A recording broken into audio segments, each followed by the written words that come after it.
Hindi dictation 80 word पर minute. Ready, start. महोदया, मैं यह कहना चाहता हूँ कि आप देश की स्थिति का विचार कीजिए, देश की आबादी का विचार कीजिए और सचमुच में यदि आप कृषि में कोई रुचि रखना चाहते हैं तो देश के किसानों की यह स्थिति नहीं हो सकती। किसान जो देश का मालिक है वह आज सबसे बदतर और सबसे बुरी स्थिति में पड़ा हुआ दिखाई देता है। महोदया, मैं माननीय कृषि मंत्री जी को बधाई देता हूँ कि उन्होंने किसान की पैदावार के दाम बढ़ाए। मेरा निवेदन यह है कि अप्रैल और मई में जब हम यहाँ बैठे हुए हैं, किसान को इस समय 2 काम करने पड़ते हैं। एक काम तो खेतों में गेहूँ काटने का और बाद में उसको मशीन पर डालकर गेहूँ निकालने का है। दूसरा काम यह है कि गन्ने के खेतों में फसल अभी तक पड़ी हुई है, उसको काट कर मिलों के सेंटर्स पर ले जाना पड़ता है।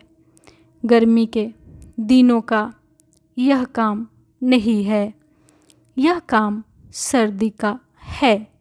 इसीलिए मेरा निवेदन है कि गेहूं की कटाई और गन्ने की सप्लाई के कामों को अलग अलग समय पर करवा दें।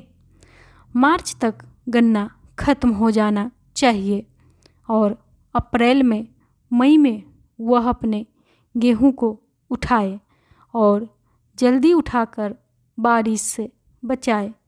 मेरा निवेदन है कि भारत सरकार ने जो शुगर पॉलिसी बनाई है उसमें कृषि मंत्री जी संशोधन करें ताकि जो गन्ना आज भी उत्तर प्रदेश के जनपदों में खेतों में पड़ा हुआ है वह मार्च तक खत्म हो जाए और किसान अप्रैल में अपने गेहूं की कटाई कर सकें।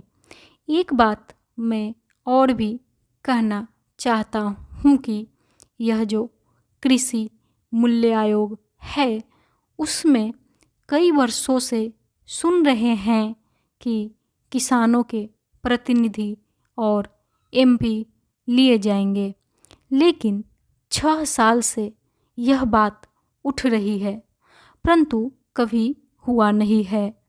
मैं आशा करता हूँ कि माननीय भजन लाल जी अब नए मंत्री बने हैं, यादव जी आए हैं तो कम से कम अब की बार किसानों के नुमाइंदे उसमें होंगे और अधिकारियों के साथ बैठकर किसानों के उत्पाद का मूल्य तय करेंगे। ऐसा आप अवश्य करवा दें। इन्हीं शब्दों के साथ मैं आपके वक्तव्य का स्वागत करता हूँ और महोदया आपको धन्यवाद करता हूँ कि आपने मुझे बोलने का अवसर दिया। सभापति महोदया, सबसे पहले तो मैं सभी माननीय सदस्यों का बड़ा आभारी हूँ कि उन्होंने बहुत ही मूल्यवान और आदर्श विचार रखे। मैं जितना भी उनका धन्यवाद करूं, मैं समझता हूं उतना ही थोड़ा है। बहुत अच्छे सुझाव भी दिए हैं और जानकारी भी दी और कुछ हमारे सदस्य हैं जो विशेषज्ञ भी हैं। इस बारे में उन्होंने बहुत अच्छी बातें कहीं। बहुत से नेता यहाँ किसानों के नेता भी हैं, उन्होंने भी बहुत अच्छी बातें कहीं जो किसानों के हित में हैं। मैं सबको मुबारकबाद देना चाहता हूँ। आप जानते हैं कि हमारा मुल्क कृषि प्रधान देश है। 75% देश की आबादी गांवों में निवास करती है, जिनकी तरफ सरकार ध्यान नहीं देती।